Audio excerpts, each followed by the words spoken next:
É meio difícil, isso porque eu te coloco numa saia justa, mas uma pessoa que, cara, é grande porque tem um posicionamento muito bem construído, e uma pessoa que também é grande, por exemplo, às vezes na mesma magnitude, só que não tem um posicionamento tão bem construído. Cara, Você tem um exemplo, assim? Eu acho que talvez seja difícil pegar um exemplo claro disso. Cara, você tem... eu acho que é muito difícil uma pessoa ser grande e não ter um posicionamento claro, bem construído, sabe? Bem difícil mesmo. Eu digo tecnicamente. Por exemplo, sei lá, um cara é muito bom em investimento. Sei lá, um cara é muito bom em Bitcoin. Sei lá, manja muito do mercado de Bitcoin. O outro também manja muito do mercado de Bitcoin. Só que um tem um posicionamento bom e é isso. Traz um holofote absurdo. E às vezes ele nem é tão bom quanto esse segundo aqui, mas consequentemente... eu acho que esse caso é o caso de milhares de pessoas aí no Brasil. Grandes empresários, grandes nomes, por exemplo, quando a gente fala da farmácia, por exemplo. A farmácia a gente tem o CIMED, o dono o Adib, né, o dono da CIMED.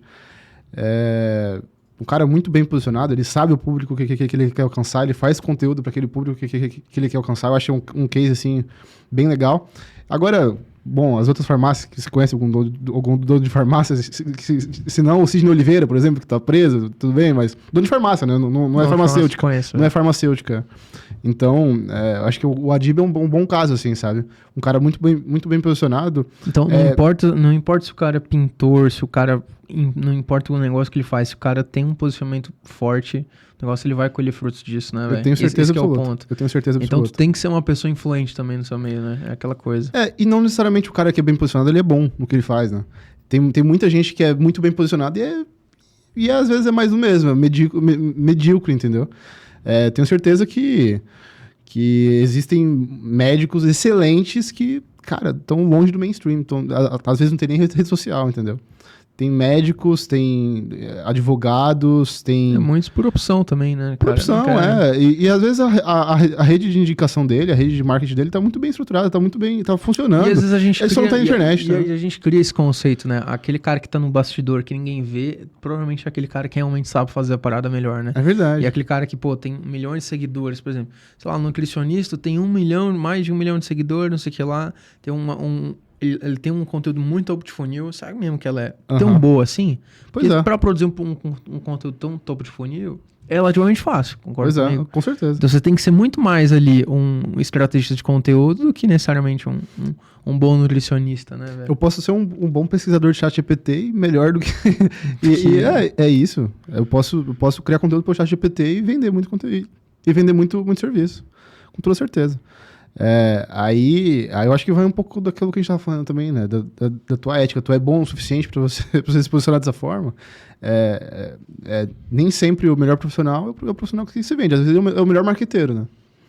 Isso é foda, né? E aqui, cá entre nós, marketing digital, a galera sabe fazer marketing. Sabe, com certeza. Então sabe mostrar. Então sabe o que mostrar pra chamar atenção. E às vezes é aquela coisa, né? Uma coisa que o brasileiro é bom em fazer é marketing, cara. O brasileiro, assim, eu não consigo... A gente tem umas ideias diferentes, né, cara? Principalmente porque isso é uma coisa que eu percebo até na ação que tá tendo hoje no mercado, que muita gente tá migrando aqui de operações de tráfego direto do Brasil para rodar lá fora, para rodar nos Estados Unidos, né? Principalmente nutracêuticos, o que eu fico muito assim, mais ou menos, né?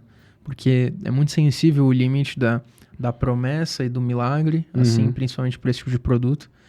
Mas, de qualquer forma, é um movimento acontecendo e eu também acho legítimo o movimento. E muita gente está indo para fora e um efeito que está acontecendo, assim, eu já tive conversas sobre pessoas falando sobre isso, que, cara, tem muito americano em evento comentando assim, cara, os brasileiros são doidos, cara. Os brasileiros, eles falam e prometem, eles vêm com um sorrindo ainda, entendeu? Tá isso. Assim, pra cima. Quase que armado, assim, pra cima do vídeo de vendas, cara. Porque realmente a gente não tem papas na língua, cara. Aqui o buraco é mais embaixo, a gente vai bem no fundo. Uma coisa que eu acredito muito é que talvez a nossa língua, cara, acho que permita que a gente dê um pouquinho mais de sei lá, velho, tipo, a gente consiga ser um pouquinho mais... Eu acho que o inglês ele é muito simples, manja, a comunicação é muito mais objetiva. Sim.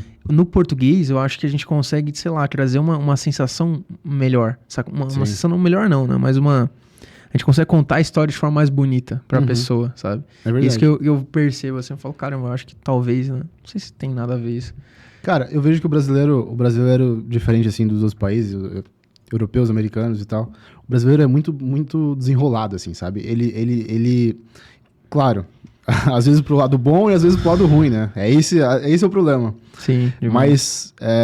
Mas o brasileiro, ele sempre tem um jeitinho pra tudo, ele sempre tem aquela coisa do jeitinho brasileiro, né? E o brasileiro é muito mais criativo, cara. Ele sabe resolver o problema de 50 formas diferentes, sabe? Enquanto o americano, o europeu, ele tá naquela quadradinho dele, né? Que nem eu tava conversando ontem com um fotógrafo polonês. Ele nasceu na Polônia e tal, e aí ele passou uns tempos na Bolívia, passou uns tempos no Brasil, e aí, atualmente ele mora na Irlanda. Cara, ele tava falando pra mim que... Eu perguntei pra ele, né? E aí, qual que é a diferença, cara, de fotografar no Brasil, de fazer trabalhos no Brasil, fazer trabalhos na Irlanda, na Europa, na Bolívia e tal? Ele falou, cara, a maior diferença é que quando eu fotografo na Irlanda, lá parece que eu tô vendendo pipoca. Porque é sempre aquela mesma coisa, sempre aquele quadradinho deles que já tá instaurado, sabe? Já no Brasil, não. No Brasil eu consigo estimular muito mais minha criatividade, consigo estimular a fazer coisas diferentes, consigo fazer coisas que não estão, assim, na cara, assim, sabe? Não são tão óbvias, assim.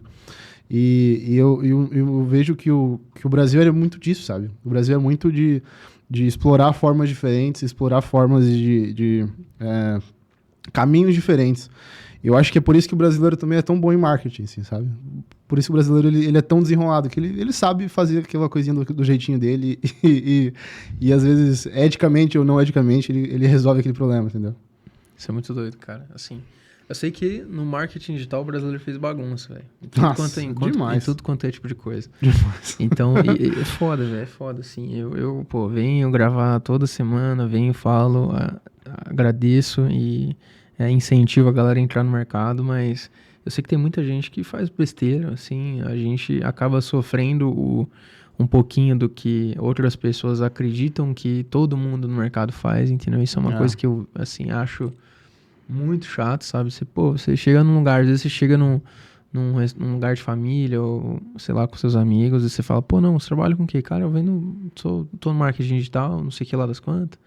E aí as pessoas começam a ter uma ideia de você. De repente, pô, você aparece com um pouquinho mais de dinheiro, aí você, isso, aquilo, aí quando você vê o negócio, assim, a pessoa fica tipo, pô, mas o que esse cara tá fazendo, sabe? E aí, às vezes é totalmente idôneo, às vezes é totalmente real, totalmente possível e acessível para que outras pessoas façam, e a gente fica naquela pilha do tipo, pô, cara, não preciso, preciso ser aprovado também pela família, enfim, pelas coisas.